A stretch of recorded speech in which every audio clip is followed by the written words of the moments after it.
Good morning Lahore, सुबह खैर, खुश आमदी जनाब। मैं हूँ मुनीबा आसिफ और आप देख रहे हैं अपना पसंदीदा प्रोग्राम जागो लाहौर। जनाब मैं बिल्कुल ठीक ठाक हूँ। उम्मीद है कि आप लोग भी जहाँ कहीं होंगे इस वक्त ठीक ठाक होंगे, खैरियत से होंगे, अपना और अपने प्यारों का खूब ख्याल भी रख रहे होंगे और अपनों के दरमियान जो फासला है उसको कम करने की भी कोशिश किया करें। कभी आपने नोट किया होगा कि हमारे जो बहुत प्यारे और खूबसूरत रिश्ते होते हैं उनमें फासले बढ़ते जा रहे हैं आज के दौर में, और उसकी वजह यह है कि मामूली समझे जाने वाली हम एक प्रैक्टिस करते हैं रोज़ाना की बुनियाद पर, वो जिसको हम गीबत कहते हैं। और ये ना सिर्फ एक अखलाकी मर्ज है, अखलाकी बीमारी है, बल्कि इसका ताल्लुक हमारी नफ्सियात से भी है।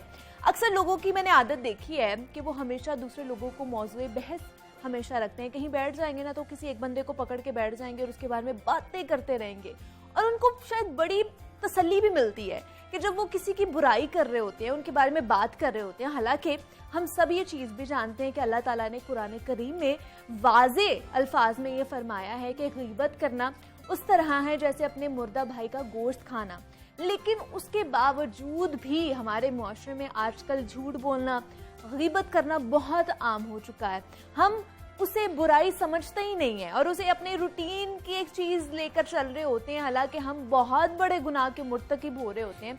किसी बुजुर्ग से एक बंदे ने पूछा कि फलां शख्स ना आपकी बुराई कर रहा था, तो उन्होंने कहा कि ये तो अच्छा किया उसने, क्योंकि उसने अपनी नेकियां मुझे दे दी हैं। और मतलब ये इसमें बड़ा एक छुपा हुआ मैसेज है हम सब के लिए कि हम अगर किसी की बुराई कर रहे होते हैं, किसी की गीबत कर रहे होते हैं, तो हम अपने इमाल जो नेक अमाल है वो हम उसको उसके सुपुर्द कर रहे होते हैं। तो इसलिए एक तो हम गुनाह के मुर्तकिब भी हो रहे होते हैं, दूसरा अपना जो किया हुआ है नेक अमाल है हम वो भी उसको दे रहे होते हैं। तो ये अच्छा सौदा नहीं है हमारे लिए, तो इसलिए इसको गुनाह के जुमरे में लेकर आया गया है। तो ऐसी और भी बहुत सी मिसालें हैं जो आपके भी दिमाग में आ रही होंगी जिनका जिक्र यहाँ पर किया जा सकता है, लेकिन मैं आने वाले प्रोग्राम्स पे इस पे पूरे एक टॉपिक लेकर आऊँगी कि इस पे कोशिश करेंगे हम डिटेल में बात करने की, और आप लोग भी कोशिश करें। और जो मैं आपको तलकीन कर रही होती हूँ ना, कोई मैसेज आप तक पहुँचा रही होती हूँ, मैं खुद को भी तलकीन कर रही होती हूँ कि मैंने भी ऐसे चीज़ें नहीं करनी है कि हम गुनाह से एक तो खुद भी बचें और कोई हमारे सामने अगर कोई बुराई कर रहा हो किसी की तो उसको भी मना करें, उसको भी इस बुराई से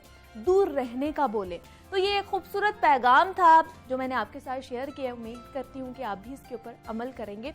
अब आगे बढ़ते हैं, कुटते हैं सेहत और फिटनेस के हवाले से। तो मैं अक्सर अपने शो में कहती रहती हूँ कि हमारी सेहत कैसी होगी ये डिपेंड करता है कि हमारी डाइट कैसी है, हम कैसी खुराक ले रहे हैं।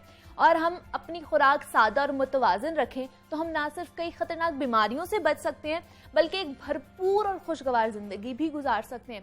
लेकिन हम में से बेशतर अफराद जो है वो जंक फूड के बहुत ज़्यादा शौकीन होते हैं।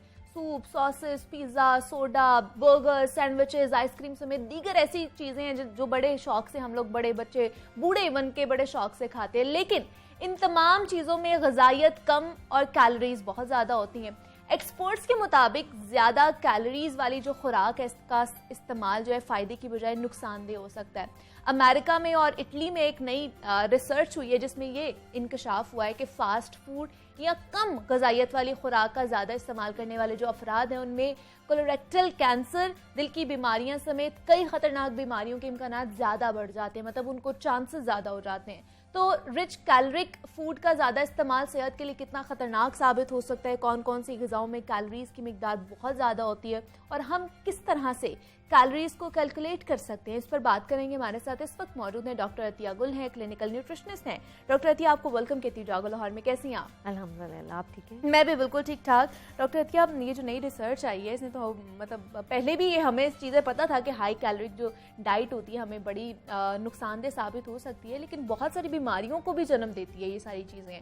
तो सबसे पहले बात करते हैं किन किन चीज़ों में ज़्यादा कैलोरीज हैं, वो हमें बताइए जो हम डेली रूटीन में ले रहे होते हैं। अच्छा, जब हम जंक का वर्ड यूज़ करते हैं सबसे पहले तो ये चीज़ क्लियर होनी चाहिए कि व्हाट इज़ जंक। इसको साइंस की ज़ुबान में HFSS फूड कहते हैं, यानी high in fats, sugar and salt. यानी तीन चीज़ें अगर आपकी डाइट में एक रेशो से ऊपर हैं, जिसमें आपके फैट्स हैं, जिसमें आपकी शुगर है, जिसमें आपके सॉल्ट हैं, तो it means you are categorising it as a junk food. अब जंक फूड क्या करती है? जंक फूड में डेफिनेटली आपके माइक्रो और मैक्रो न्यूट्रिएंट्स जो आपकी बॉडी के लिए एसेंशियल हैं, आपकी हार्ट है, आपके वाइटल ऑर्गन्स जितने हैं, किडनी है, हार्ट है, लिवर है, जितने हैं उनके लिए कुछ चीज़ें बहुत ज़रूरी हैं। कैल्शियम, मैग्नीशियम, पोटासियम, ये चीज़ें इनमें बिल्कुल पाई नहीं जाती। फिर प्रोटीन का एक खास प्रोपोर्शन आपकी बॉडी में नहीं होगा, डेफिनेटली आपके बच्चों की ग्रोथ नहीं होगी, आपकी मस्कुलर स्ट्रेंथ नहीं होगी। और जितनी जंक फूड का जैसे अभी आपने स्टार्ट में जिक्र किया, इसमें प्रोटीन प्रोपोर्शन उस तरह रखा नहीं जाता। अच्छा, मिसकॉन्सेप्शन ये है जी, जो जंक फूड हम ले रहे हैं, पिज्जाज ले रहे हैं, बर्गर्स ले रहे हैं जी, गोश्त तो डाला जाता है, चिकन हम ऑर्डर कर रहे हैं, ये कर प्रोटीन है, हाँ जी, लेकिन the way it is processed और जिस तरह उसको स्टोर किया जाता है, आपको पता है कोई भी चीज़ स्टोर करने के लिए या तो आपको शुगर कंटेंट बढ़ाना है, या आपको सॉल्ट कंटेंट बढ़ाना है, या कुछ ऐसा आपने प्रिजर्वेटिव ऐड उसमें करना है कि वो आपके फ्रीजर में या जितना अरसा आपने यूज करना है वो सारी उसकी अफादियत को खत्म कर देती है।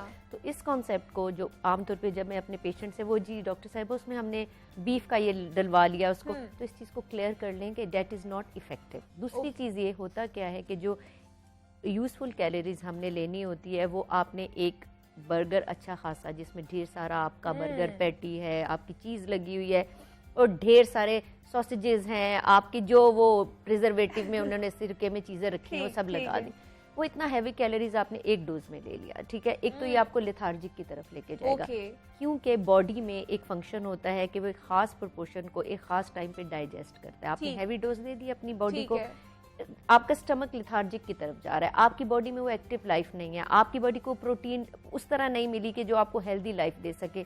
ये सारी चीज़ें आपको एक ऐसी इमोबिलिटी की तरफ ले जाएंगी जो मोटापा कॉज करेंगे, ओबेसिटी कह लें। ओबेसिटी का क्या काज करेगी, आपका लिपिड कंटेंट बढ़ाएगी। लिपिड कंटेंट क्या बढ़ाएगी, आपकी वेन्स और आर्टरीज पे इफेक्ट करेगी। वो क्या करेगी, आपको हार्ट डिजीजेस की तरफ ले जाएगी।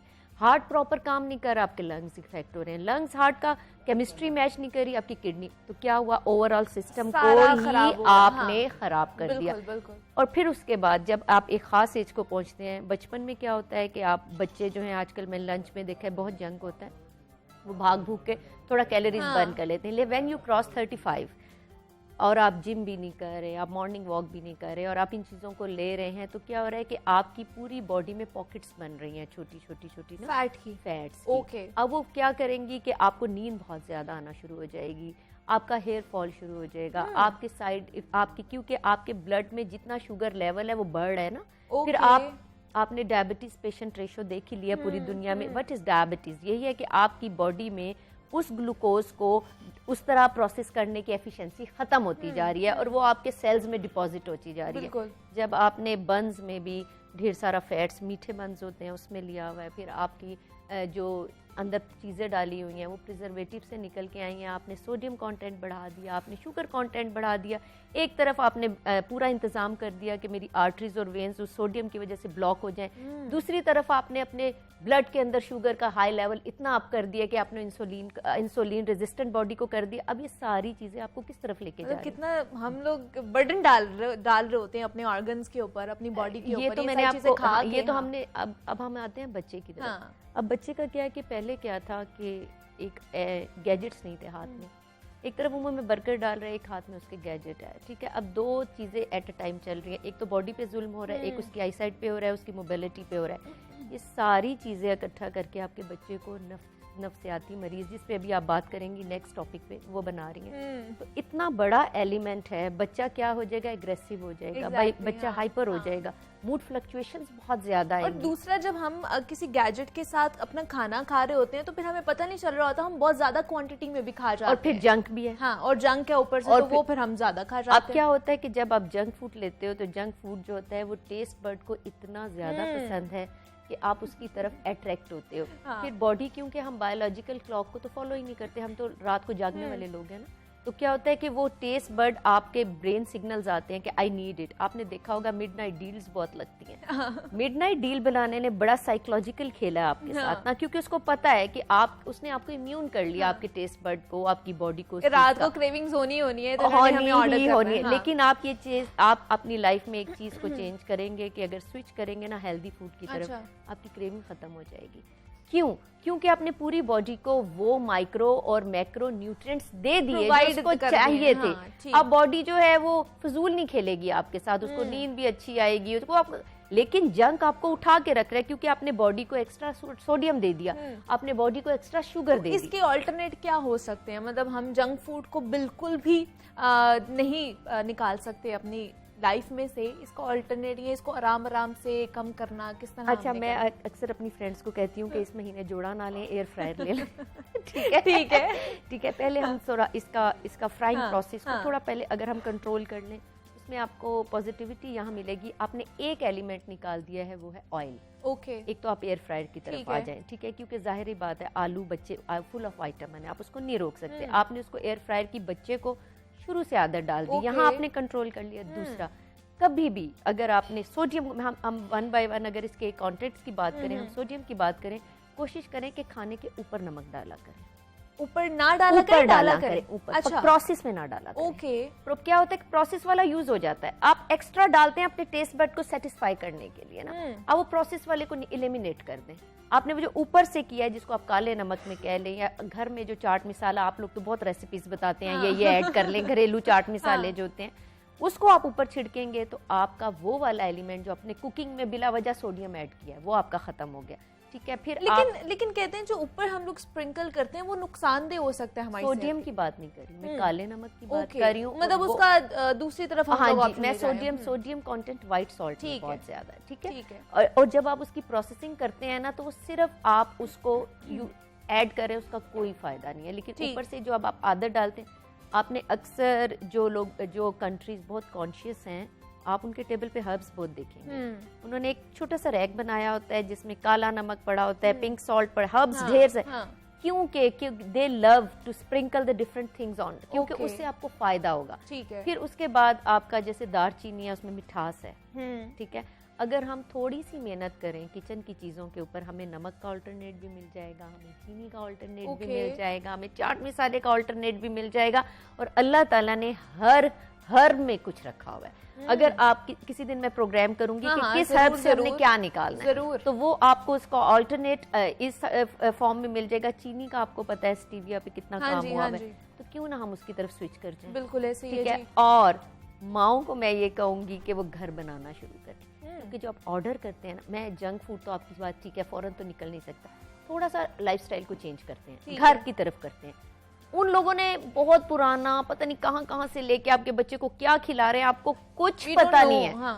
चलें ठीक है, 100% हम नहीं कंट्रोल कर पा रहे, 50% पे आ जाए। जो चीज आप घर बनाएंगी उस जंक फूड में और जो चीज आप बाहर से मंगवा रही हैं उस जंक फूड में बहुत फर्क है। अच्छा। तीसरी चीज, इसको अगर आपने कम करना है, गो फॉर डिफरेंट ड्रिंक्स पे चले जाएं। बच्चे को लेमन ड्रिंक की आदत डालें, क्योंकि जब स्टमक बिल्कुल खाली होता है ना, आप सिर्फ सॉलिड्स खिलाए जाते हैं और एक्स्ट्रा आप कर देते हैं। जो ही बच्चे को आप एक हाइड्रेटेड स्टमक की आदत डालेंगे, जिस बच्चे ने आपका पूरा बर्गर खाना है, अगर आप उसको हाइड्रेटेड स्टमक की आदत डाल देंगे, वो आधे बर्गर पे छोड़ देगा।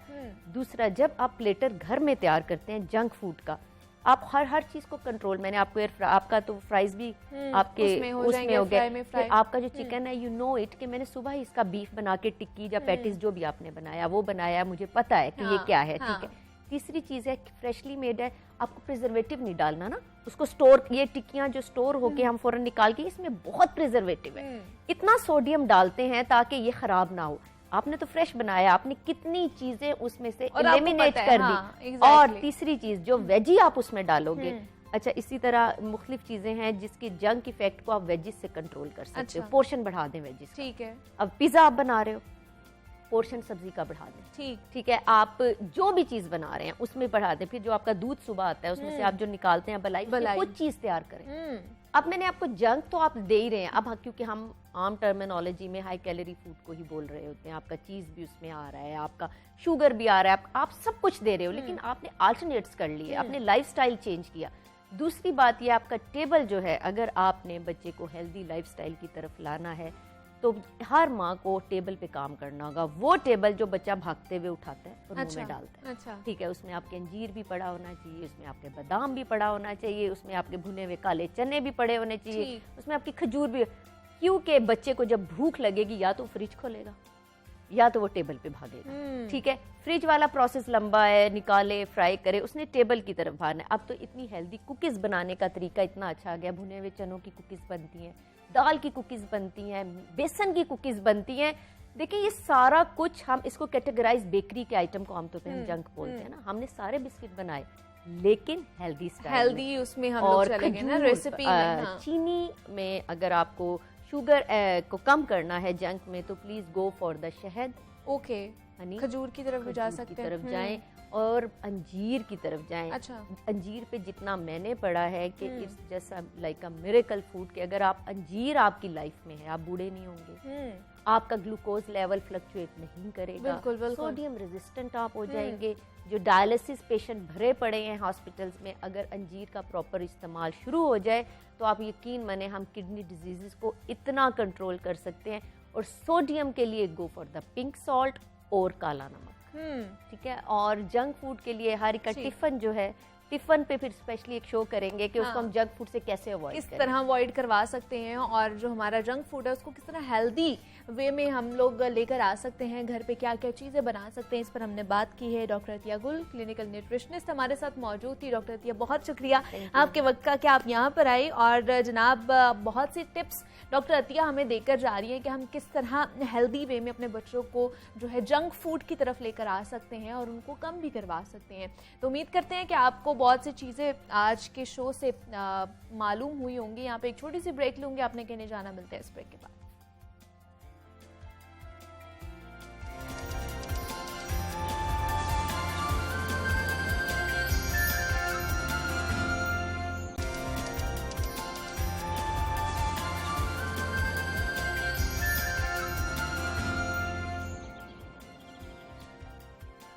वेलकम बैक टू जागो लाहौर। जनाब, अब कुछ बात हो जाए बच्चों की तालीम और तरबियत के हवाले से। तो बच्चे एक कोरे कागज की तरह होते हैं और उस पर लिखे जाने वाला एक एक लफ्ज, एक एक फिक्रा, उसका जिम्मेदार हमारे वालिदैन, बहन भाई, दोस्त, अहबाब, अजीज़ों, क़ारिब होते हैं। क्योंकि बच्चा जो भी बनता है, जो भी करता है, जो भी सीखता है, वो उसी माहौल से सीखता है जिसमें उसका ब्रॉटअप होता है, जिसमें वो ग्रो कर रहा होता है। और आपने अक्सर वालिदैन को बच्चों के सामने उनकी बुराइयां करते हुए सुना होगा, ये तो है ही निकम्मा, ये तो है ही निकट्ठू, कुछ नहीं कर सकता, ये तो शुरू से ही ऐसा है, इसकी तो बचपन से ही ये आदत है, और कि तुम पढ़ते नहीं हो, तुम ये करते हो, तुम वो करते हो। और इवन कि अगर बच्चा कभी माँ बाप को कह देते ना कि नहीं ये काम इस तरह नहीं, इस तरह कर लेते, तो वो आगे से कहा जाता है अब तुम हमें सिखाओगे कि हमने कैसे करना है, तुम्हें पता ही क्या है, तुम तो भी बच्चे हो। तो ये जो छोटे छोटे जुमले होते हैं ना, बच्चों की शख्सियत को मस्क करने की एक बड़ी अहम वजह भी बन सकते हैं। क्योंकि हमारी जो मौजूदा शख्सियत होती है, हमारा किरदार होता है, उसमें बचपन का किस तरह का हमारा माहौल गुजरा होता है, हमारी तरबियत किस तरह की होती है, बड़ा असरअंदाज होता है। और बच्चों को नालायक कहना या उनका मवाजना ख़ानदान के दूसरे बच्चों से करना, उनकी काबिलियत का मयार उनके ग्रेड्स के समझे जाना, या उनकी किसी खामी को दूसरों के सामने हाईलाइट करना, उनकी शख्सियत पर क्या असरात मुरतब करती होगी। क्या काबिलियत का मयार अच्छे ग्रेड्स ही होते हैं? इस पर आज हम बात करेंगे कि जनाब किस तरह बच्चों को माहौल हमें देना चाहिए, उनके ब्रॉटअप के हवाले से किस तरह की हमें काम करने की ज़रूरत है। हमारे साथ मौजूद है जनाब लाइफ कोच हैं और मोटिवेशनल स्पीकर भी हैं, अख्तर साहब हमारे साथ मौजूद हैं। जनाब पहले भी बहुत से मौज़ूआत पर उनसे हम लोग गाइडेंस ले चुके हैं, और आज ये पेरेंटिंग के हवाले से मेरे ख्याल से आज बड़ा अच्छा एक टॉपिक होने वाला है। तो साहब, बच्चों के हवाले से जिस माहौल में वो रह रहे होते हैं, तरबियत पा रहे होते हैं, फिर बड़े होके उनकी शख्सियत वैसे बनना शुरू हो जाती है, और फिर हमारे वालिदैन ही फिर वो तकाजा कर रहे होते हैं, शिकायत कर रहे होते हैं कि ये बच्चा कैसा निकला है, ये तो ऐसा तो हमने इसकी तरबियत नहीं की थी, लेकिन माहौल तो हम बच्चों को वही दे रहे होते हैं ना। बिल्कुल दुरुस्त है। मैं आते हुए सोच रहा था कि अगर किसी घर में अच्छा खाना पके, हाँ, तो हम आमतौर पर कहते हैं हमारी अम्मा के या बीवी के हाथ में बहुत जायका है, जायका है, हाँ। जितनी भी तारीफ होगी उसी की होगी, उसकी मियाँ की नहीं होगी। हम किसी हमसाये को भी इसका नहीं देते क्रेडिट, ना स्कूल को, ना सोसाइटी को, ना खानदान को। सो बुरा खाना होगा तो जिम्मेदार भी वही होगी। ठीक है। बच्चे के मामले में जब रेसिपी अच्छी नहीं होती तो हम सारी जिम्मेदारी उठा के लोगों पे डाल देंगे, बिल्कुल, टीवी पे डाल देंगे, दोस्तों पे डाल देंगे, स्कूल पे डाल देंगे। That's not fair.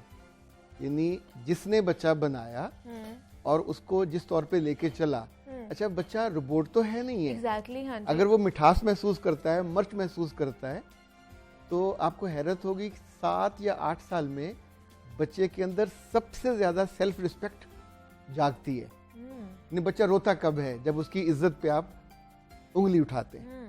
बच्चा रूठता कब है?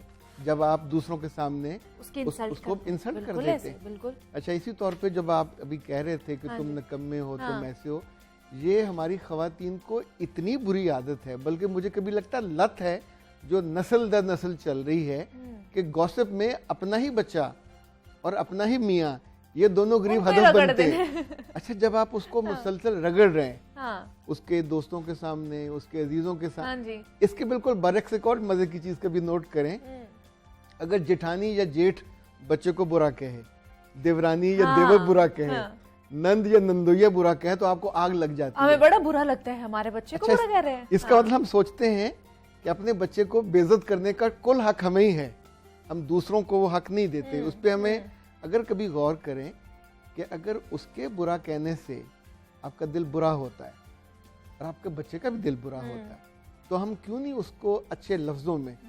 लकीली मैं पिछले 20 सालों से पेरेंटिंग में हूँ। अच्छा, कुछ अदारे हैं जो 200-300 पेरेंट्स को बुला के उनकी ट्रेनिंग कराते रहे। मैं शुरू में कहता था गुड पेरेंटिंग, फिर मुझे लगा नहीं, अफेक्टिव पेरेंटिंग। पर पिछले 5-6 वर्षों से मैंने सीखा कि एक नया लफ्ज जो मेरी अपनी ट्रेनिंग्स में आया वो है प्लेजेंट पेरेंटिंग। यानी अगर सुबह बच्चा जाते हुए वालदा उसको रुखसत कैसे करती है, मुंह बना के, मुंह बसूर के, उसके कपड़ों के बारे में, उसकी शक्ल के बारे में, उसकी बदतमीजी के बारे में, तुमने ये नहीं किया, या ये कि उसको बुला के उसके माथे पे बोसा देती, या अगर बाप उस वक्त मौजूद है तो अपना हाथ, यानी हम कभी बोसा बच्चे का ना जाते हुए ना आते हुए। बिल्कुल, तो नतीजतन जब वो लोग बूढ़े हो जाते हैं, पेरेंटिंग का पता चलती है जब बाप अकेला पड़ा हो, जब माँ अकेली पड़ी और बच्चा पास से गुजर जाए, अब्बा जी ठीक हो, कुछ चाहिए तो नहीं, that's enough for him, because पूरी जिंदगी आपने उसको अपने से जोड़ा ही नहीं है। यानी पेरेंटिंग में इफेक्टिव हम तब कहें, गाड़ी इफेक्टिव तब है जब चले, खराब ना करे, बीच में आपकी मर्जी से उस स्पीड पे हिफाजत से पहुंचाए। इफेक्टिव पेरेंटिंग या गुड पेरेंटिंग ये है कि बच्चा अच्छा हो, हाँ जी, बच्चा पढ़ने में अच्छा हो, बच्चा रिश्तों का लिहाज करता हो, बच्चा अल्लाह रसूल को पहचानता हो, मानता हो। पर प्लेजिंग पेरेंटिंग ये है कि उस बच्चे की लोग तारीफ करते हो, उसकी माँ की भी तारीफ करते हो, उसके उस पूरे स्ट्रक्चर की जहाँ से वो ग्रो हो रहा है। बच्चों की जो डिक्शन है, जो वो बोलते हैं लफ्ज़, अभी मैं आज सुबह जब मैंने घर से गाड़ी निकाली तो एक लड़की ने आके, बिल्कुल मैं दरवाज़ा खोल रहा था और वो आके खड़ी हो गई, एंड शी वाज, यदि जैसे उसका पूरा जिस्म लर्ज रहा था।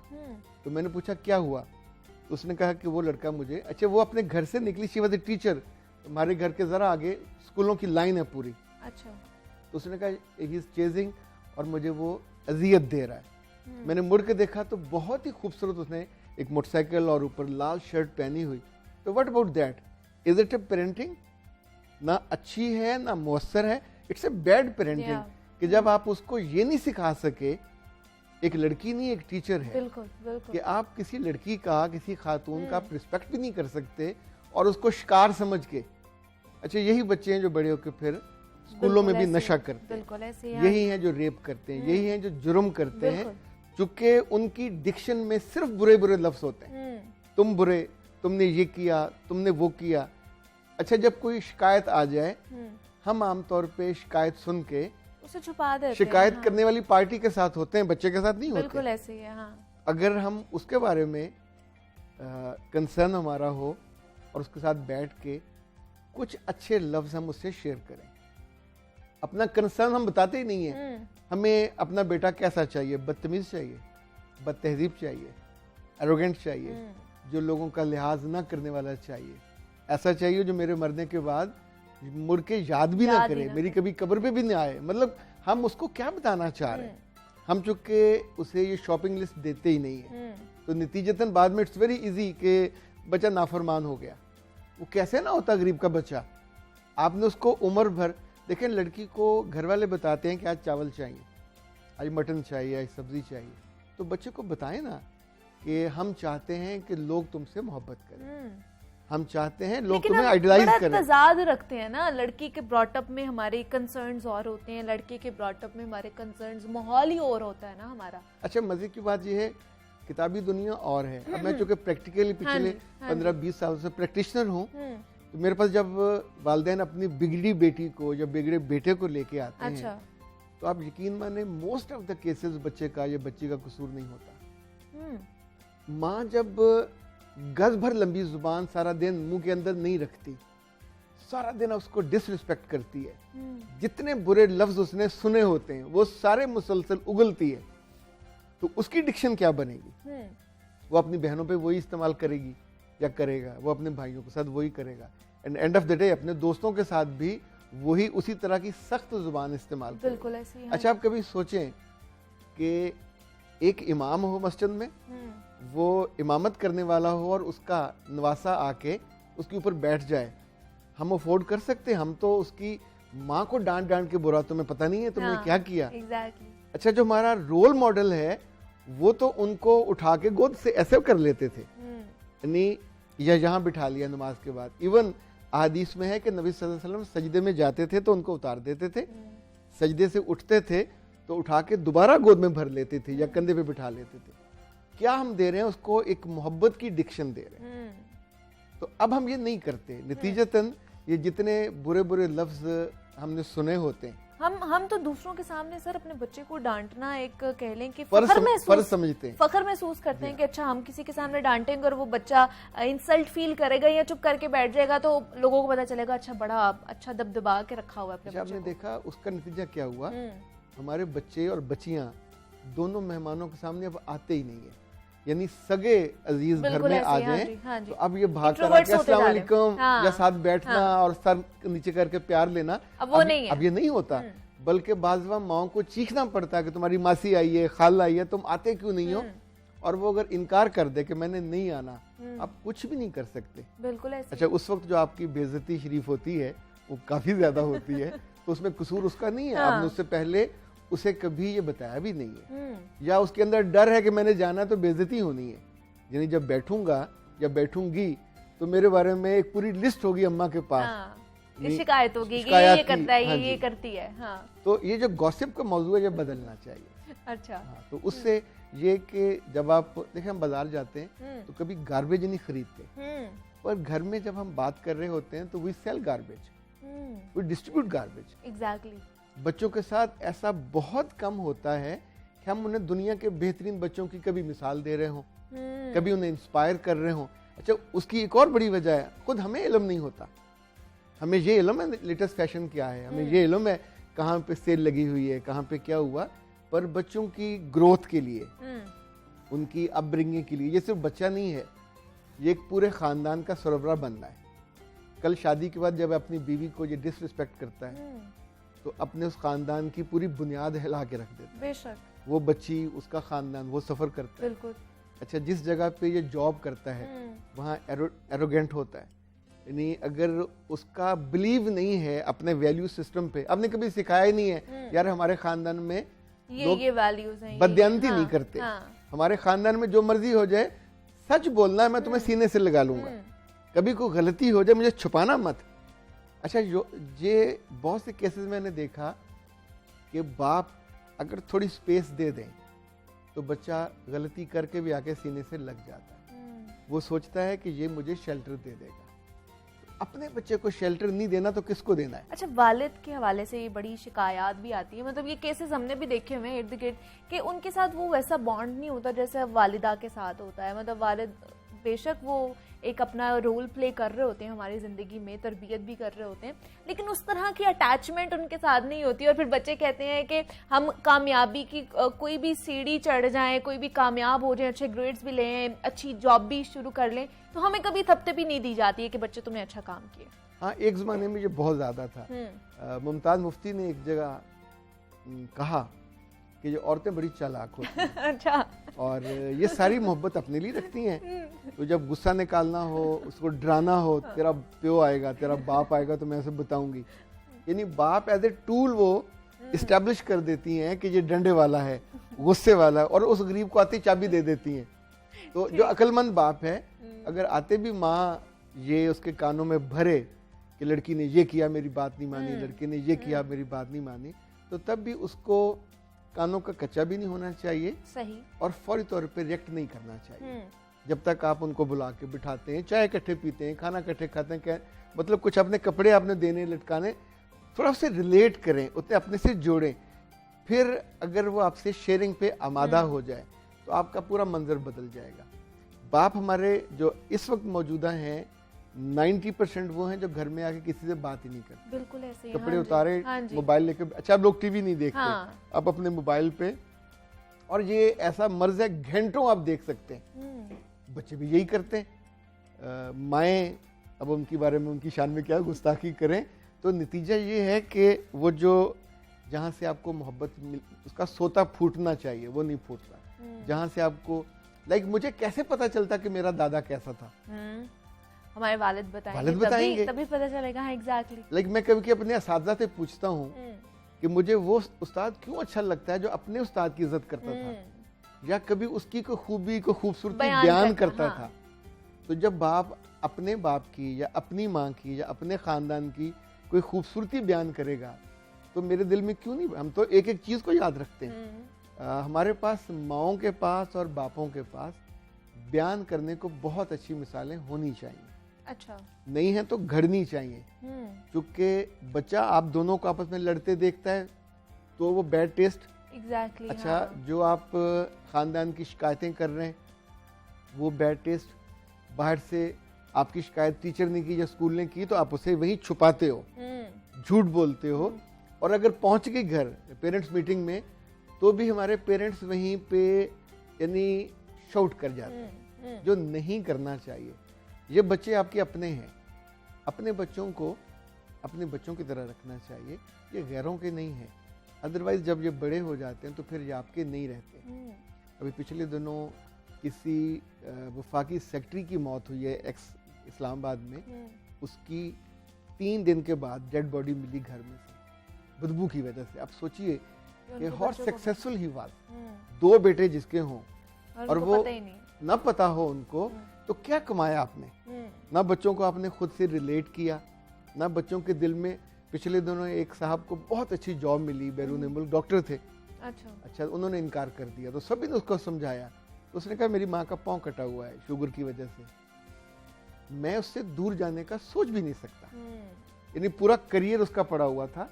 पर देखिए, कहीं जो मोहब्बत दिल में जगती है तो आपको रिश्तों से जोड़े रखती है। करियर तो चलता रहता है, रिस्क आना ही आना है, लेकिन ये जो जुमला है, हम सोचते हैं कि अच्छा बेटा वो होता है जो मुश्किल में माँ के साथ या बाप के साथ खड़ा हो।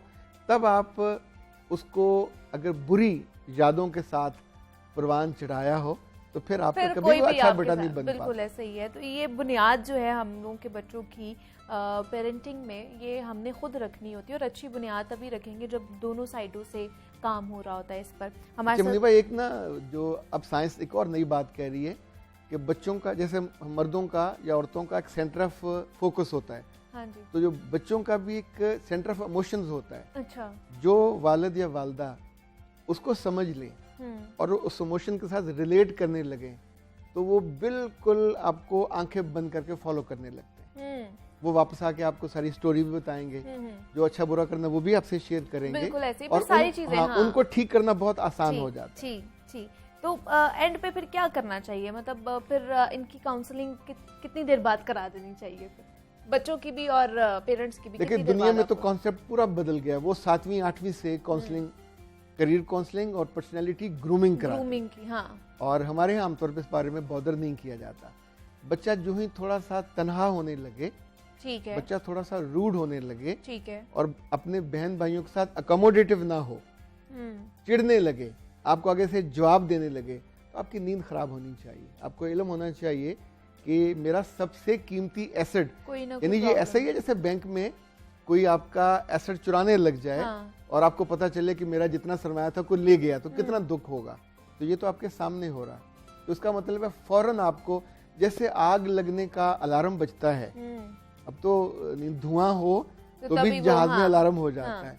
तो जो ही बच्चा कमरे में अकेला बैठने लगे, बहन भाइयों के साथ थोड़ा रूड होने लगे। अच्छा, जो बच्चे नमाज पढ़ रहे होते हैं, हम उसे कहते हैं जो स्पिरिचुअली उनकी जो बॉन्डिंग है वो अल्लाह से बन रही होती है, तो वो आमतौर पे बदतमीज कम होते हैं, आमतौर पे नाफरमान कम होते हैं, क्योंकि उन्हें उधर से डर होता है कि अल्लाह ने हुक्म दिया हुआ है इनको इनकार नाफरमानी नहीं करनी है। ये सब जिनकी जिंदगी में वो नहीं है तो उन्हें कौन समझाए? चचा तो नहीं समझाएगा, हाँ जी, और कोई टीचर भी नहीं समझाता, हाँ।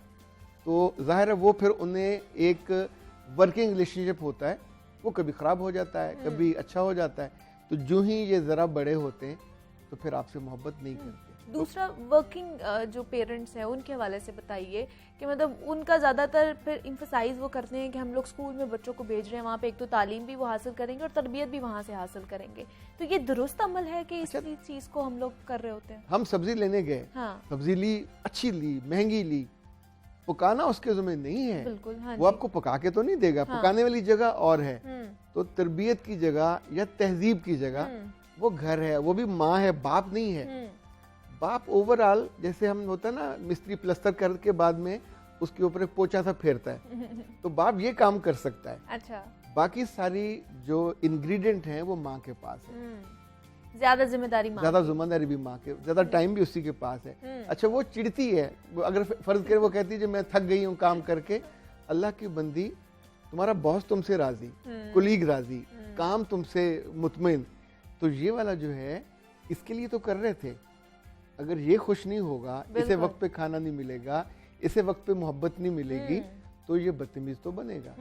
लाहौर में कुछ स्कूल ऐसे हैं जहाँ ब्रोकन फैमिलीज के बच्चे हैं, सबसे बदतमीज। अच्छा, अब उनको ब्लेम करने में आसानी है, उनकी तरबियत करने में मुश्किल है। वो हम फिर उसको हाथ ही नहीं लगाते। जब बहुत बिगड़ जाता है तो फिर आप लेके आते हो लाइफ कोच के पास। अच्छा, उस वक्त वो कितनी एफर्ट करे, 2-3 सेशन में आप पूरी जिंदगी बदल नहीं सकते। अगर आपकी जिंदगी में, लेकिन पहले दादा घर में होता था या नाना होता था, तो एक फादर फिगर घर में मौजूद होता था, तो वो डांट डपट करके प्यारे बच्चे, ना माँ से ऐसे नहीं करना, बाप से ऐसे नहीं करना, बहन भाई, तो एक डर भी होता था ना indirectly, तो कोई ना कोई आपको थोड़ी, देखें बेलें हैं ना, ये जंगल बन जाती हैं अगर आप इनके साथ साथ वो कटिंग नहीं करते।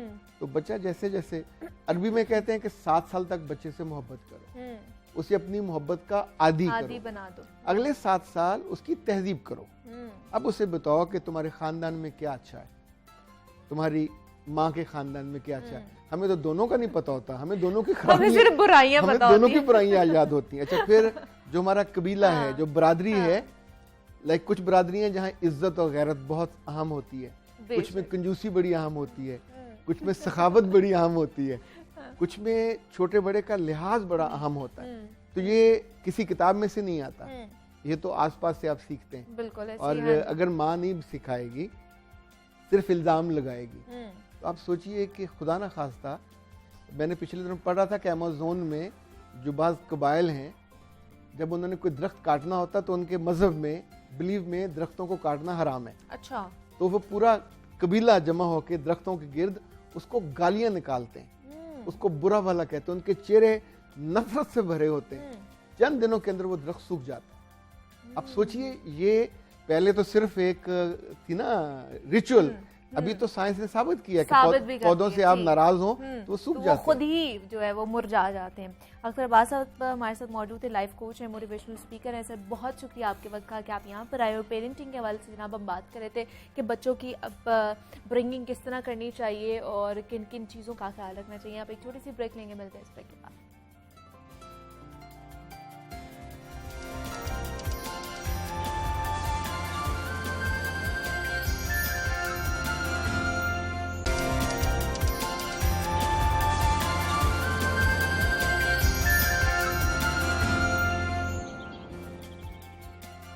वेलकम बैक टू जागो लाहौर। जनाब, अब कुछ बात हो रहा है मुल्क में जारी सैलाबी सूरत हाल की। तो इस वक्त पाकिस्तान के बेशतर इलाके सैलाब की जद में, वहां पर रहने वाले लोग चंद लम्हों में अपने घर से बेघर हो गए, और जिनके पास ना तो खाने को है और ना ही रहने को छत है, और जिसकी वजह से बहुत सी बीमारियां वहां पर जन्म भी ले रही हैं। पाकिस्तान के तमाम शोबा है जिंदगी से वाबस्ता लोग अपनी अपनी कैपेसिटी में रहते हुए मुसीबत में फंसे अपने बहन भाइयों की मदद में मसरूफ हैं। और आज हम आपकी मुलाकात बहुत ही खास मेहमानों से करवाने जा रहे हैं, जिनका शुमार उन शख्सियात में होता है जो समाजी मैदान में आला खिदमत अंजाम देने के बाद सियासी मैदान में भी आए, और मैदान सियासत में उनकी आमद का मकसद भी मखलूक खुदा की जिंदगियों में आसानियां पैदा करना था। थोड़ा सा उनका बैकग्राउंड आपको बता दूं कि स्कॉटलैंड के दरोबाम उस अमर के गवाह हैं कि उन्होंने वहां मकीम पाकिस्तानी कम्युनिटी और मकामी बाशिंदों की बिला इम्तियाज खिदमत की है, और इंसानी भलाई के लिए उनकी उसी जिद्दोजहद के एतराफ में उन्हें स्कॉटलैंड के लोगों ने 1997 के आम इंतखाबात में ग्लासगो से बरतानवी दारुल अवाम का रुकन बनाया और बरतानिया में पहले मुसलमान रुकने पार्लियामेंट वो बने और उन्होंने कुरान मजीद पर हल्फे वफादारी भी उठाया और वो अपने हमवतनों की खिदमत के तरीकों पर सोच विचार भी करते रहते थे और खिदमत का यही जज्बा जुलाई 2013 में उन्हें बरतानवी जो शहरियत थी वो तर्क करके पाकिस्तान खींच लाई और आपने 5 अगस्त 2013 को मुल्क के सबसे बड़े सूबे पंजाब के गवर्नर का हल्फ उठाया और 2 बार पाकिस्तान के सबसे बड़े सूबे पंजाब का गवर्नर बनने का एजाज भी उन्हें हासिल है। तो जनाब अब आपको समझ आई गई होगी कि मैं किन की बात कर रही हूँ। मैं बात कर रही हूँ जनाब साबिक गवर्नर पंजाब चौधरी मोहम्मद सरवर साहब की और उनके साथ मौजूद हैं बेगम सरवर परवीन साहिबा हैं। समाजी फलाह बहबूद के हवाले से जनाब एक मुनफरिद पहचान दोनों ही रखते हैं और उनकी तंजीम सरवर फाउंडेशन सैलाब में फंसे पाकिस्तानियों के लिए एक बड़ा अच्छा काम कर रही है। तो जनाब उनकी मुलाकात आपसे कराते हैं और बहुत सारी बात भी उनसे हमने करनी है। चल साहब आपको वेलकम कहती हूँ जागो लाहौर में, मैडम आपको भी वेलकम कहती हूँ जागो लाहौर में। उम्मीद करती हूँ कि आप दोनों ठीक ठाक होंगे, खैरियत से होंगे। चलो साहब आप ही से स्टार्ट करूंगी। सरवर फाउंडेशन के हवाले से सबसे पहले हम जानना चाहेंगे कौन कौन से काम, कौन कौन से प्रोजेक्ट हैं जो अभी उन पे काम किया जा रहा है। माशाल्लाह ये जो सरवर फाउंडेशन मैंने ये 2000 में बरतानिया में मैंने इसकी बुनियाद रखी थी और माशाल्लाह इस वक्त हमारे 2 हॉस्पिटल्स, एक डिस्ट्रिक्ट ओवरटेक सिंह में और एक डिस्ट्रिक्ट साहिवाल में चल रहे हैं। तो जब ये मैंने आगाज़ किया था तो मुझे जितने भी वहाँ के हमारे दोस्त थे, वकला थे, वो कहते थे कि रूरल एरिया में, देहाती इलाकों में तो यहाँ लेडी डॉक्टर नहीं मिलती, डॉक्टर नहीं मिलता, तो आप यहाँ कैसे पैथोलॉजिस्ट लेके आएंगे, रेडियोलॉजिस्ट लेके आएंगे, सर्जन लेके आएंगे। लेकिन मेरी ख्वाहिश थी कि मैं एक देहाती इलाके में ये अस्पताल बनाऊं और माशाल्लाह अल्लाह का बहुत शुक्र है कि अब हमारे दोनों अस्पताल जो हैं सालाना लाखों लोगों का इलाज जो है वो कर रहे हैं। अब सूरत हाल ये है कि माशाल्लाह दोनों हॉस्पिटल फुल कैपेसिटी पे हैं और अब हम 50 बेड दोनों अस्पतालों में और जो है ऐड कर रहे हैं ताकि हम लोगों को, जो मकामी लोग हैं, उनको सहूलत जो है फराहम कर सकें। उसके बाद फिर जब मैं 2013 में गवर्नर बना तो मैंने पता चलाया मुझे ये जो है चिल्ड्रन हॉस्पिटल है लाहौर का, तो उनके मुझे डॉक्टर से मिलने का मौका मिला तो उन्होंने मुझे बताया कि 1 लाख बच्चा जो है हर साल वाटर बॉर्न डिजीज़ की वजह से अस्पताल आता है। तो फिर मैंने सोचा कि अगर लाहौर में ये सूरत हाल है तो फिर देहात में क्या होता होगा। तो फिर मैंने ये कैंपेन लॉन्च की कि लोगों को पीने का साफ पानी फराहम करना है। तो माशाल्लाह सरवर फाउंडेशन भी 20 लाख से ज़्यादा लोगों को डेली पानी प्रोवाइड कर रही है। और मैं जब गवर्नर था तो हमारे जो जितने भी NGOs हैं उनके साथ मिलके और पंजाब आब पाक अथॉरिटी के, तो माशाल्लाह हमने 1.5 करोड़ लोगों को पीने का साफ पानी पंजाब में दिया। मेरी ख्वाहिश तो थी अगर हाथ पांव ना बंधे होते तो मेरी ख्वाहिश थी कि मैं 4-5 साल में मुल्क के हर गांव में, हर शहर में, हर जगह के पीने का साफ पानी प्रोवाइड करते हैं। उसके अलावा प्रवीण बेहतर बताएंगी, ये हुनरगाह इसकी फाउंडर हैं। बिल्कुल ऐसे ही है मैडम। हम लोग जब आप दोनों को देखते हैं ना, एक पावर कपल के तौर पर हम आप लोगों को लेते हैं कि एक दूसरे को संभाल भी रहे होते हैं, काम और खिदमत खल्क के हवाले से भी आप लोग काम कर रहे होते हैं। मजीद इस हवाले से हमें बताइएगा क्या क्या चीज़ें लाइन अप की हुई हैं आप लोगों ने।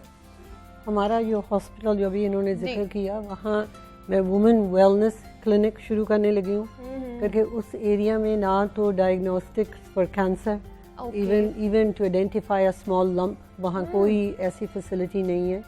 और वहाँ माल न्यूट्रिशन, इम्यूनाइजेशन वो भी नहीं है, सो वो हम इंट्रोड्यूस करने लगे हैं। और बहुत सारी और भी वुमेन हेल्थ इश्यूज़ पे हम काम करेंगे, जैसे डायबिटीज़, बहुत सारी चीज़ें, इवन विद हाइपरटाइटिस एंड एवरीथिंग, वो हमारा रहेगा। अभी जो हम कर रहे हैं, जो हेल्थ के हवाले से जो हमारे कैंप्स लग रहे हैं, हमारे डॉक्टर्स जा रहे हैं, मैंने 3 लेडी डॉक्टर्स भी भेजती हूँ साथ, क्योंकि बहुत सारी हमारी औरतें हैं, बहनें हैं जो पर्दा करती हैं, तो हमारे जो फीमेल डॉक्टर्स उनसे अपना चेकअप नहीं करवाती।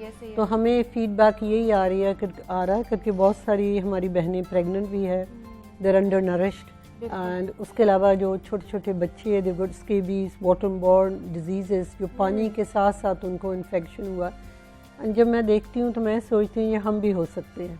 बिल्कुल ऐसे और यू नो हमें पता नहीं, हम पंजाब तो बच गया, बाकी देखें पूरे पाकिस्तान में क्या हो रहा है। और ये ऐसा वक्त है जब हम सबको मिल के काम करना चाहिए। बिल्कुल ऐसे ही है और मिलकर काम कर भी रहे हैं, मैं यही कहूँगी। और पाकिस्तान के बेशतर जितने भी साहिब निसाब लोग हैं, मैं तो कहूँगी वो अपनी कंट्रीब्यूट कर रहे हैं इस चीज़ में। सर, सैलाब के हवाले से आपने सारा सिचुएशन देखी कि कितनी बुरी तबाहकारियाँ हुई हैं पाकिस्तान में। इससे पहले भी बहुत सारी सिचुएशंस हमारे ऊपर आई, आफतें आई, लेकिन हमने बड़े अच्छे तरीके से उनमें से निकले हैं, एक यकजा होकर हम लोग निकले हैं उसमें से। इस दफ़ा आपको क्या लगता है कितनी हमें और ज़्यादा मेहनत, कितने और इकदामात उठाने की ज़रूरत है? देखिए, मैं 2005 के जब जल्जला आया था तो अगरचे मैं उस वक्त यूके में मेंबर ऑफ पार्लियामेंट था, लेकिन मैं फ्रंट लाइन पे यहाँ था। यहाँ पर मैंने स्कूल के कमरे बनवाए, अस्पताल के जो कमरे गिर गए थे वो बनवाए, घर लोगों को बना के दिए, स्कूल प्रीफैब बनवाए, बड़ा हमने स्कॉटलैंड से काम किया। बाकी हमारी उस वक्त चूँकि हमारी हुकूमत लेबर थी तो वहाँ भी hundreds of millions of pound की बिल्कुल ऐसे जो है हम यहाँ एड जो है पाकिस्तान को भिजवाई। फिर 2010 का सैलाब आया तो उसमें भी हमने हज़ारों घर जो हैं वो बनाए।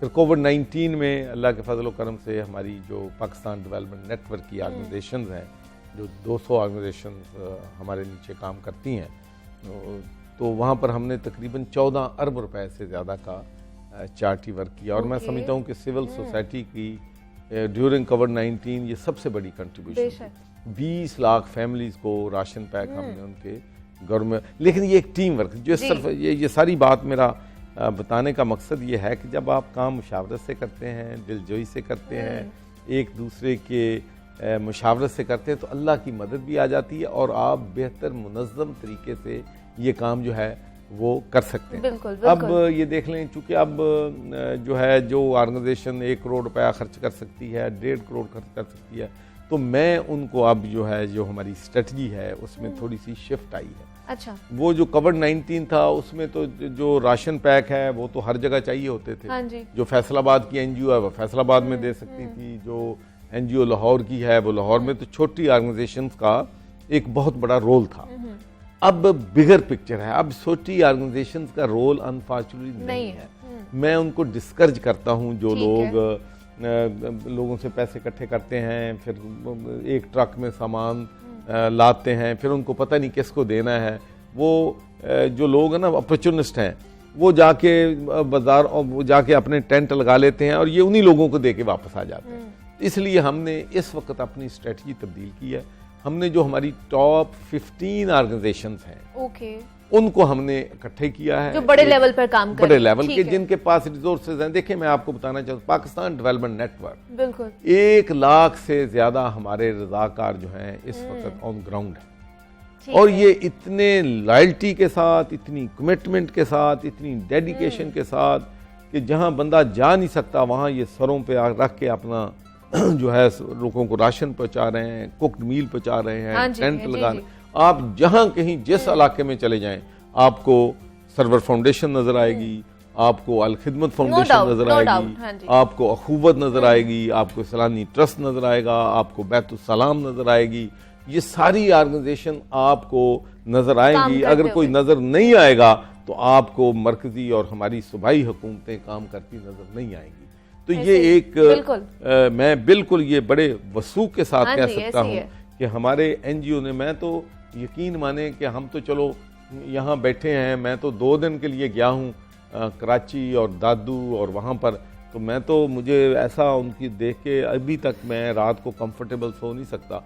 तो जो हमारे वॉलंटियर सांप हैं वहाँ पर, बिच्छू, मेरी अपनी कश्ती में सांप आ गया और अल्लाह ने हमें बचाया जब हम डिलीवर कर रहे थे। उन लोगों की क्या सूरत हाल होगी? वो लोग जो इन बिच्छुओं में, इन सांपों में रह रहे हैं, उनकी क्या हालत है। तो मैं ये समझता हूँ कि हमें मिल के काम करना है, और हमारा पहला जो टारगेट था वो ये था कि राशन पैक सबको पहुंच जाए, यहाँ मच्छर है मच्छरदानियाँ पहुंच जाएं, मेडिकल कैंप्स, माशाल्लाह परवीन मेडिकल कैंप्स में मास्टर है, ये जब मेडिकल कैंप लगाती है तो ये मिनी अस्पताल बना देती है। पता नहीं डॉक्टर कहाँ से आते हैं, वो दवाइयाँ भी अपनी लेके आते हैं। इवन मुझे मेरे एक मिलिट्री सेक्रेटरी होते थे उधर यहाँ, जब मैं पिछली दफ़ा गवर्नर था, तो उसने मुझे पिक्चर्स भेजी डेरा इस्माइल खां से, जिसमें सर्वर फाउंडेशन का कैंप लगा हुआ है और सैकड़ों लोग क्यू में वेट कर रहे हैं, डॉक्टर हैं। तो मैंने पता किया, मुझे पता लगा कि डेरा इस्माइल खान में इसमें लगाया हुआ है। तो कहना मैं ये चाहता हूँ कि ये ट्रेजेडी बहुत बड़ी है, बेशक। और हमारे 1/3 कंट्री अंडर वाटर है। इन भाइयों को, इन बहनों को हमने मदद करना है। ये बेचारे बेयारो मददगार, इनकी हर चीज़ चली गई है। अब हमारा पहला काम था कि इनको कुक्ड मील मिल जाए, इनको राशन पैक मिल जाए, इनको मच्छरदानियाँ मिल जाएं, इनके लिए टेंट्स लग जाएं। माशाल्लाह पहला मरहला हमने बड़ी कामयाबी के साथ अल्लाह के। अब हमारा सेकंड जो है जी वो ये है कि हमने एक तो इनको, सर्दियाँ आ रही हैं, जितनी जल्दी हो सकता है हम चाहे इनको एक एक कमरा बना के दे दें ताकि अपनी ये छत के नीचे। दूसरा, गर्म कपड़े हम यूके में भी बहुत बड़ी तादाद में माशाल्लाह इकट्ठे हो रहे हैं, कंबल दे रहे हैं लोग, नई चीज़ें दे रहे हैं, हमने वहाँ भी लॉन्च किया घर। और उसके बाद एम्प्लॉयमेंट अपॉर्चुनिटी। देखिए उनके पास ना भैंस है, ना गाय है, ना बकरी है, ना शीप है। तो अब हमने एक मुनज़्ज़म तरीके से इंशाल्लाह, देखिए मैं ये कहता हूँ कि अगर हम लोग जो है ना सिर्फ 10,000 रुपया जो महीने का, कम से कम 50 लाख तो होंगे हमारे मुल्क में जो 10,000, अगर वो ही निकाल लें तो मेरे ख्याल से बहुत बन जाता है, भाइयों को सेटल कर सकते हैं। बिल्कुल ऐसे ही है। मैडम आपसे पूछना चाहूंगी, इतने सारे काम कैसे इकट्ठे कर लेती है? जैसे सर भी हैरान हो रहे थे कि सारी चीजें आप इतनी जल्दी मैनेज कर लेती हैं। मेरे ख्याल से इट्स ऑल टीम वर्क, क्योंकि I can take all the credit. जब भी हमने कहीं कैंप लगाना होता है तो हमारी अपनी जो हॉस्पिटल है वहाँ से डॉक्टर्स और वहाँ से जो मेडिसिन देने वाले वो साथ चले जाते हैं। फिर जब मुझे लेडी डॉक्टर्स चाहिए थे, then I got Al Mustafa trust. उनको मैंने कहा भी आप काइंडली, मेरे डॉक्टर्स बहुत एग्जॉस्ट हो चुके हैं, तो आप काइंडली हमें डॉक्टर्स दे दें। फिर 6 डॉक्टर उनके वॉलंटरली हमारे साथ गए, वहाँ हमने कैंप लगाया। फिर coming to after the floods, मेरे ख्याल से साथ साथ वो सेटल होने के अलावा there will be a lot of people who be suffering from depression, mental health, क्योंकि जब उनके लव्ड वंस चले गए, उनके रिश्तेदार नहीं है, उनके घर नहीं है, तो दे विल नीड काउंसलिंग। तो मेरे ख्याल से हमारे डॉक्टर्स की टीम, हम वो भी तैयार कर रहे हैं कि उसके बाद हम वो वाला देखेंगे, that we will give them extra counselling, extra medicine, ताकि उनको पता चले that they have somebody to share their sorrows with. ठीक है, ये तो सर इकदामात सैलाब के हवाले से और सर्वर फाउंडेशन के हवाले से बात की। अब आप इधर मौजूद हैं तो थोड़ी सी सियासत पे भी बात हो ही जाए, थोड़ी सी हमें भी पता चले। कुछ अफवाहें गर्दिश कर रही हैं कि शायद आप वापस से नून लीग ज्वाइन करने वाले हैं, इसमें कितनी सदाकत है? नहीं, मैंने अभी कोई फैसला नहीं किया है। अभी तो मेरा पूरा फोकस जो है ना, I have committed till end of December just victims of सैलाब, जो कुछ भी मैं कर सकता हूँ, फंड्स इकट्ठे करने हैं, लोगों को वहाँ पहुँचना है। देखें ये जो एक ऑर्गेनाइजेशन जो है ना, इसको चलाना, इनको ये बहुत बड़ा काम होता है कि इन लोगों को देखना कि कहाँ कौन काम कर रहा है। देखो ना, सर्वर फाउंडेशन को तो प्रवीण लुक आफ्टर करती है, मैं तो ओवरऑल, बल्कि मैं तो जब चंदे की अपील लोगों से करता हूँ तो मैं कहता हूँ ये हमारी 15 ऑर्गेनाइजेशन हैं, इनमें जिसको भी आप देंगे 100% गारंटी जेन्युइन लोगों को पहुंचेगा। तो कभी परवीन कहती भी है कि भाई कभी सर्वर फाउंडेशन का भी कभी नाम ले लिया करो। तो मैं हमेशा जो माशाल्लाह ये लोग, मैं तो सच्ची बात है, मेरे तो दिल से दुआ निकलती है, जो अपना टाइम, एफर्ट, एनर्जी, अपनी हर चीज़ जो है निकाल के इन गरीब लोगों के लिए, कोई उनको अभी आपने डिसाइड नहीं किया कि अभी किधर जाना है? नहीं, अभी मैं अनडिसाइडेड। अनडिसाइडेड है, दिसंबर तक अनडिसाइडेड है, उसके बाद सोच लेंगे इंशाल्लाह। मैडम आपने नहीं सोचा कि सियासत में आने का? मतलब हम देखते हैं कि इतनी अच्छी पोस्ट पे जब कोई होता है तो उनकी वाइफ्स जो होते हैं वो भी सोचती हैं कि अच्छा हम भी सियासत में आए, जरा अपना मकाम बनाए। आपने कभी नहीं सोचा? मेरे ख्याल से पाकिस्तान में तो पॉलिटिक्स में आना कभी भी नहीं सोचूंगी। मुझे कहा गया है कि I should think of coming into politics, क्योंकि मैं एक हल्के में काम नहीं करना चाहती, मैं पूरे पाकिस्तान में काम करना चाहती हूँ। तो मैंने देखा when you come into politics ना, आपको ना लोग रोकते भी है, भी ये नहीं करना, वो नहीं करना, मेरा नाम नहीं होगा, उसका नाम हो जाएगा, हम उसमें पड़ जाते हैं, कुछ ऑब्लिगेशंस लग जाती हैं। यही होता है। तो मेरे ख्याल से I want to make sure that I reach those pockets, खासकर जिधर हमारी बहनों को, बच्चों को सख्त ज़रूरत है। I want to be able to help those people, and I feel, जैसे सरवर साहब ने कहा, भी हाथ पाँव बांध देते हैं, तो I don't want anybody to tie me to one area. I want to be able to work freely and help those people.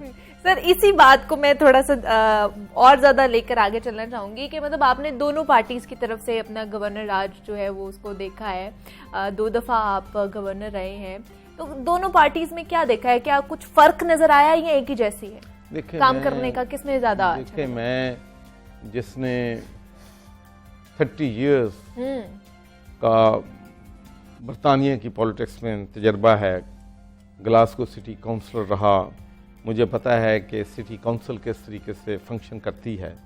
और जब मैं काउंसलर बना था और उसके बाद जिस तरीके से मैंने और मेरी जो थी मेहनत की वजह से ग्लासगो उठा, आज भी ग्लासगो के लोग जो हैं वो याद करते हैं कि एक ग्लासगो को कहाँ से उठा के सरवर साहब कहाँ ले गए थे। उसके बाद मैं MP बना, उसके बाद भी लोग याद करते हैं कि मैंने लोगों को डिलीवर किया। अच्छा, मैं पहले ये समझता था, नाइव था, कि इनको पता नहीं है भाई आप हमने लोकल गवर्नमेंट को आप ऐसे करें, पार्टियों को आप इस तरीके से करें, पार्टियों में जमहूरियत लेके आएँ, फाइनेंस कमीशन बनाएं ताकि पूरे मुल्क की आबादी जो है उसको आबादी के तनासब से पैसा मिले। ये ना हो कि जो कि प्राइम मिनिस्टर बनता है वो सारे पैसे अपने हल्के में ले जाता है, जो कि फाइनेंस मिनिस्टर बनता है वो अपने हल्के में ले जाता है, और जो बेचारे बैक बेंचर MP उनके हल्के में कोई पैसा नहीं लगता। ये कोई रॉकेट साइंस तो नहीं है। पूरी दुनिया में यहाँ डिक्टेटरशिप्स हैं, वहाँ भी आबादी के तनासब से लोगों को रिसोर्सेज दिए जाते हैं, चाहे वो बकर के रहने वाला है, चाहे वो बहावलपुर के रहने वाला, इनको सब कुछ पता है। ठीक। अच्छा, मैं समझ इनको नहीं पता, इनको सब पता है, लेकिन इनके मफादात के जे खिलाफ हैं चीज। ये पावर जो है, ये पावर जो है अपने हाथों में रखना चाहते हैं, डेवोल्यूशन नहीं करना, लोगों तक नहीं पहुंचाना है। सर, वक्त की थोड़ी सी किल्लत है, एक हाँ ना में आपने मुझे जवाब देना है कि ज्यादा इम्कानात कहाँ पे है, नून लीग पे या PTI पर? मतलब सुलह किन से जल्दी हो सकती है आपकी? हाँ ना में आपने ये जवाब देकर जाना। असल में मैं जब फैसला करूंगा तो करूंगा, जैसे तो आप तो मुझे ये कह रही है कि फैसला सुना दो जो मैंने 31 दिसंबर तक करना है। चले आजकल तो भाई जो हमारे एंकर हैं वो हमसे ज्यादा पॉलिटिशियन बन गए हैं। चलिए जी, बहुत शुक्रिया। चौधरी मोहम्मद सरवर साहब हमारे साथ मौजूद है। सर, बहुत शुक्रिया आपका। मैडम, आपका भी बहुत शुक्रिया कि आप लोग तशरीफ लेकर आए और बड़ी अच्छी गुफ्तगू रही। जनाब पावर कपल हमारे साथ मौजूद था। यहाँ पे एक छोटी सी ब्रेक लेंगे, आपने कहीं नहीं जाना, मिलते हैं इस ब्रेक के बाद।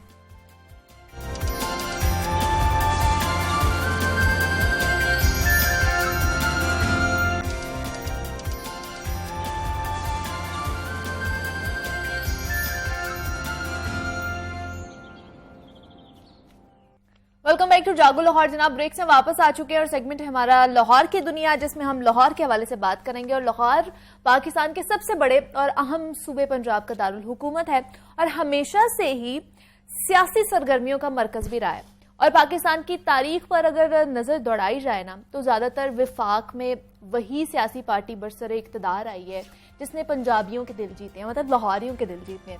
और साल 2018 में हमने देखा कि पाकिस्तान तहरीक इंसाफ ने भी पंजाब और विफाक में हुकूमत बनाई अपनी, लेकिन साबिक वजीर आजम इमरान खान के खिलाफ तहरीक अदम एतमाद लेकर आई गई और वो कामयाब होगी। और उसके बाद विफाक में PDM की हुकूमत आई और उसके बाद फिर पंजाब का ये सिलसिला शुरू हुआ।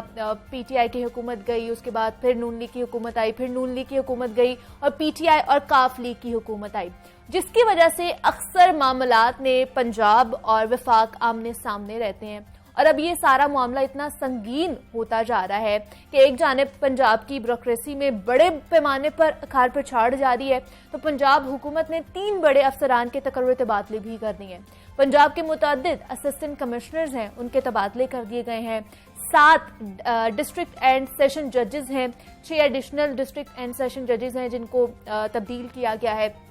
दूसरी जानिब अगर देखा जाए तो विफाक और पंजाब हुकूमत में इस वक्त ठन चुकी है। विफाकी हुकूमत ने CCP और लाहौर गुलाम महमूद डोगर का तबादला किया है और उन्हें विफाकी एस्टैब्लिशमेंट डिवीजन रिपोर्ट करने का हुक्म भी दिया गया है, लेकिन वज़ीर आला पंजाब परवेज इलाही की जानिब से CCP और लाहौर के तबादले पर विफाकी हुकूमत से एहतजाज किया जा रहा है। तो CCP और लाहौर को चार्ज छोड़ने से रोक दिया गया है। और कल एक सारा हमने वीडियो भी देखी जिसमें परवेज इलाही साहब के साथ CCP और लाहौर ने मुलाकात भी की, बहुत जपियां भी चलती रही, शाबाशें भी मिलती रही। तो ये सारा मामला है कि विफाक और पंजाब के जो मामलात हैं वो इस नहज तक क्यों पहुंच चुके हैं, इस पर हम बात करेंगे। हमारे साथ इस वक्त मौजूद हैं डिप्टी ब्यूरो चीफ हैं लाहौर और दुनिया मीडिया ग्रुप के हसन रजा मौजूद हैं हमारे साथ। हसन, आपको वेलकम कहती हूँ जागो लाहौर में। कैसे हैं आप? मैं थैंक यू, बहुत शुक्रिया। जबरदस्त। हसन, ये जो सारा मामला चल रहा है विफाक और हुकूमत की जो ठन चुकी है, क्या है ये CCPO का जो मामला चल रहा है? कल आपने वीडियो देखी होगी, वज़ीर आला साहब से मिलने भी गए CCPO लाहौर, क्या मामला है ये सारा?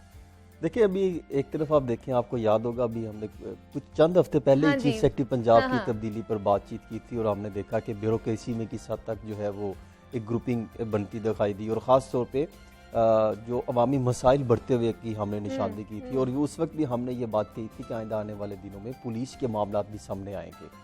CCPO लाहौर की अगर बात की जाए तो राना सनाउल्लाह साहब काफ़ी नाराज थे 25 मई के हवाले से जो उन्होंने डायरेक्शन या एक्शन लिए थे या दिलवाए थे, उनके हवाले से CCPO लाहौर जो एंटी जो है वो स्टेटमेंट लेके या पॉलिसी लेके उन नून लीगी कारकुनों रहनुमाओं के हवाले से जहाँ पर सरगर्म थे, ठीक है, वहाँ पर उनके साथ साथ कुछ ऐसे मुकदमात भी दर्ज किए जा रहे थे जिस पर मुस्लिम लीग नून की सीनियर क़यादत काफ़ी जो है वो नाराज थी। अगर मैं देखूं तो मुकदमा दर्ज किया गया था 3 दिन पहले, जिसमें 2 वफाकी वुज़रा ही कहलाएंगे, जिसमें मरियम औरंगज़ेब साहिबा हैं, जावेद लतीफ़ साहिबा है, उसमें उन्होंने दहशतगर्दी का मुकदमा दर्ज किया था। सेक्शन जो है वो 9 लगा था, फ़िरका वराना मुनाफरत को हवा देने का ये सेक्शन है।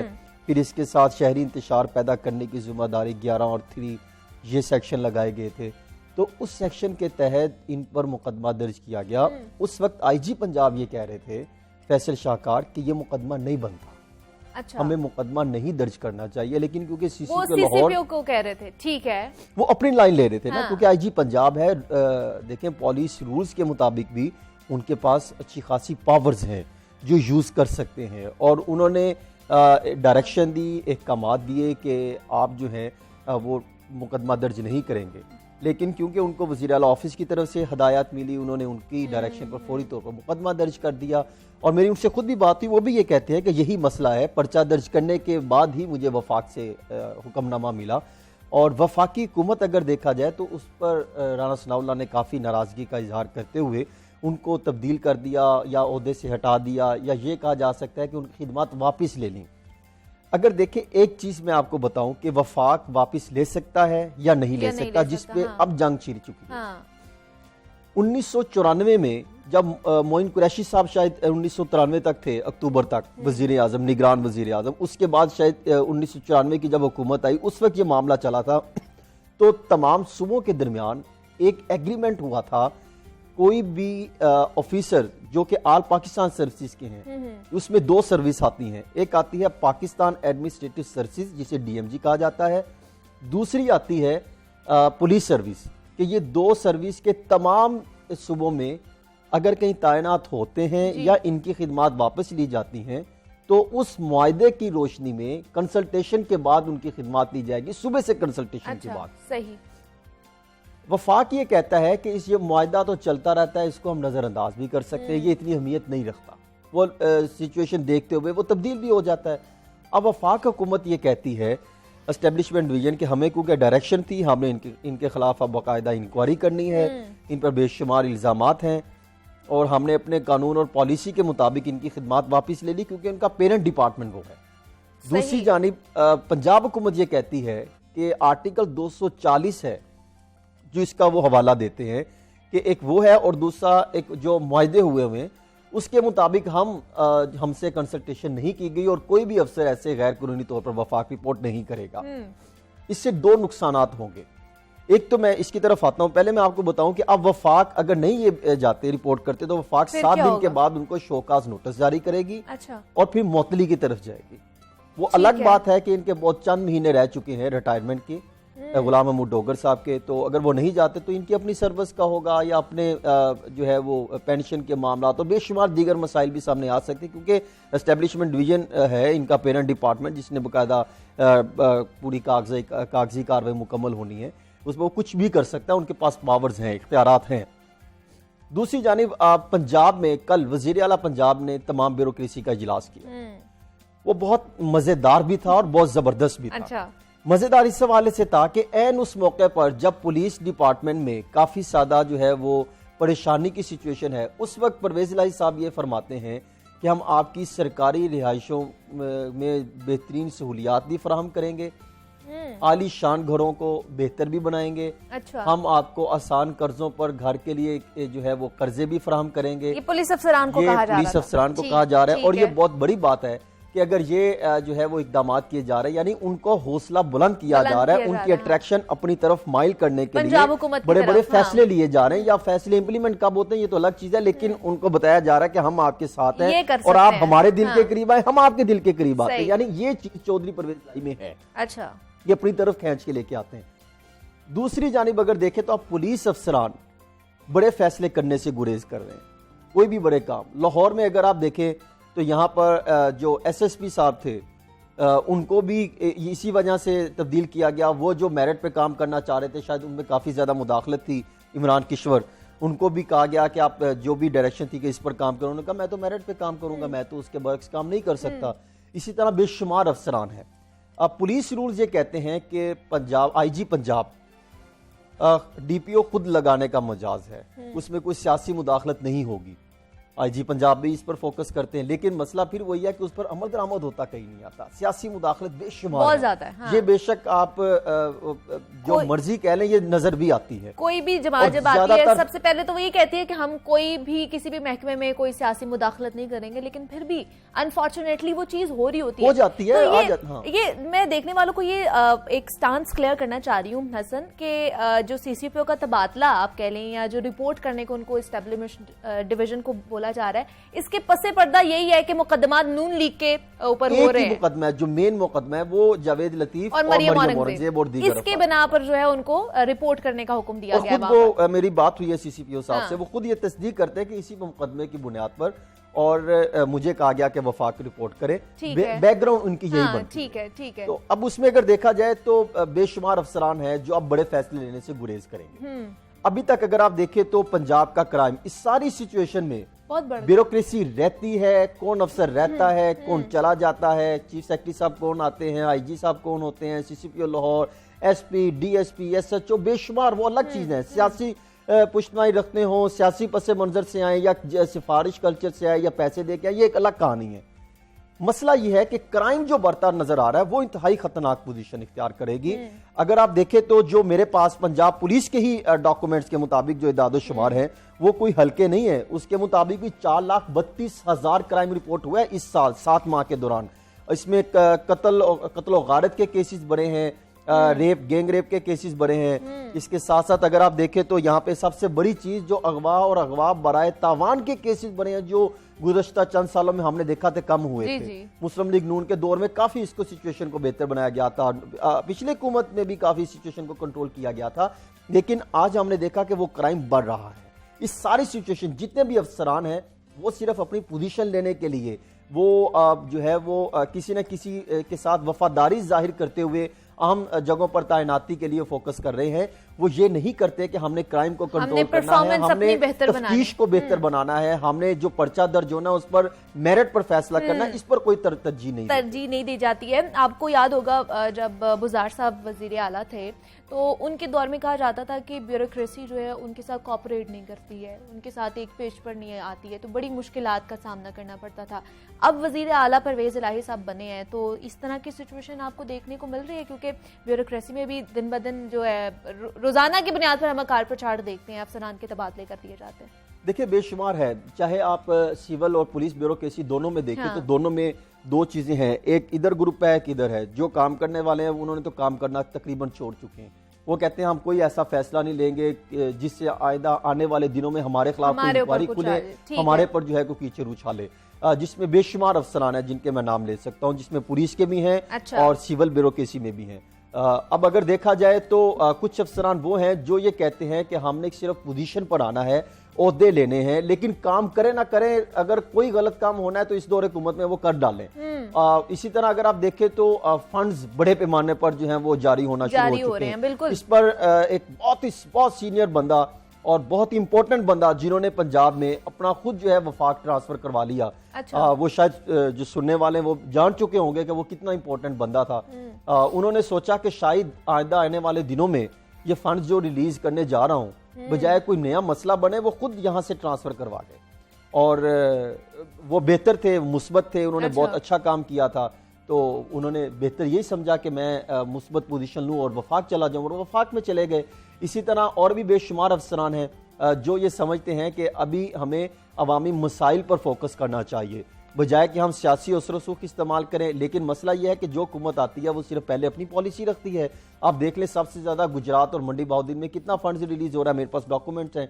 इसके साथ साथ अगर देखें तो अपने अपने हलकों की बातें हो रही है, अपने अपने हलकों की बातें हो रही है। जो भी आता है वो अपने हलके की बात करता है, ये नहीं देखता कि पूरे पंजाब को हमने लेकर चलना है। खासतौर पे लाहौर में आप देखने के लाहौर की क्या पोजीशन है, यहाँ पे क्राइम की सिचुएशन बढ़ती दिखाई दे रही है। अगवा बराए तावान के हमारे ही अखबार में मुदस्सर हुसैन की स्टोरी थी कि अगवा बराए तावान के केसेस बढ़ते दिखाई दे रहे हैं, कोई एक्शन लेने को तैयार नहीं है। यहाँ पर ही एक लाहौर के एक सीनियर सहाफी से 50 लाख रुपया भत्ता मांगा गया और उसकी गाड़ी वापस की गई। यहाँ पर तो ये मसाइल सामने आते हैं। इस तरह के बेशुमार मामले, कराची वाली सिचुएशन थी अब लाहौर में बनती तकरीबन वो बनती दिखाई दे रही है। हमें सियासतदानों को, पुलिस अफसरान को, बाकियों को इन चीजों से निकलकर वफादारियों से अलग तो होकर आपको लगता है जो मसाइल पर सियासी फोकस करना चाहिए, भर्तियां उसके ऊपर फोकस किया जाता है, उसकी वजह से ये सारी चीजें हो रही हैं। देखिए प्रोटोकॉल देने के लिए सब आगे आते हैं। अच्छा, अब देखिए कि कल सीसीपीओ लाहौर अगर वो वीडियो आप चलाएं और देखें तो शायद वो सलूट किसी और को मार रहे हैं। हाँ। और वो जिनको सलूट मार रहे हैं वो भी देखने में अंदाजा आ रहा है कि परवेज लाई साहब से तो गले मिल रहे हैं। लेकिन परवेज लाई साहब ने ये जेस्चर दिया है कि पुलिस हमारे बहुत करीब है और मैं इनको नहीं छोड़ूंगा, ये काम करते रहेंगे, मामला को आगे लेके चलेंगे। इस अंदाज में चौधरी परवेज लाई साहब का एक मुस्बत इमेज सामने जरूर आया पुलिस के लिए कि वो इनको साथ लेकर चलना चाहते हैं। इसी तरह उन्होंने पिछले हफ्ते सिविल ब्यूरोक्रेसी के इजलास से भी खिताब किया था और उनके भी ये कहा था कि वो मेरे साथ मिलकर काम करें, हम जो है मामला हल करना चाहते हैं। इसी तरह कचहरी के मामला हल करना चाहते हैं। आपको क्या लगता है ये ऊंट किस करवट बैठेगा, मतलब इसका क्या नताइज क्या निकलेंगे इसके? अब देखिए ये हालात ऐसे ही चलते रहेंगे। कल गवर्नर पंजाब भी यही कह रहे थे कि इस सारे मामला को किसी हद तक बेहतर होना चाहिए, लेकिन लग यही रहा है कि गवर्नर पंजाब के बयान के मुताबिक वो जिस तरह वो कहते हैं कि आइंदा आने वाले दिनों में किसी वक्त भी मामला बिल्कुल खिचड़ी पक चुकी है, अब किसी वक्त भी जो है एक्शन हो सकता है, दोबारा तब्दीली आने का इम्कान है। उनका कल बयान है कि दूसरी तरफ अगर देखें तो पंजाब में मामला बिगड़ेगा, हालात बेहतर होते दिखाई नहीं दे रहे। जब तक इलेक्शन ना हो, प्रॉपर इलेक्शन होंगे तो हालात एक मुस्बत अंदाज से आगे बढ़ेंगे। अदरवाइज पाकिस्तान तहरीक इंसाफ अपनी जो जिनकी उनके साथ मिलकर चलने वो अपने फैसले अपनाने की कोशिश करते हैं। मुस्लिम लीग अपनी पोजीशन है, सीएम ऑफिस अपने हैं और दीगर अफराद अपने हैं, जिससे हालात मजीद जो है वो उलझते मतलब दिखाई एक खींचातानी की सिचुएशन बनी हुई है। वफाक अपने तौर पर काम करने की कोशिश कर रहा है, पंजाब अपने तौर पर, तो ये खींचातानी और इसमें सारे जो पिस रही है वो अवाम पिस रही है। हमारे साथ हसन रजा मौजूद है। हसन, बहुत शुक्रिया आपके वक्त का कि आप यहाँ पर आए और जो लाहौर की सिचुएशन थी उस पर जनाब हमने बात करने की कोशिश की है। और अब आपने मुझे इजाजत देनी है, अपना बहुत सारा ख्याल रखिएगा, कल आपसे दोबारा मुलाकात होगी।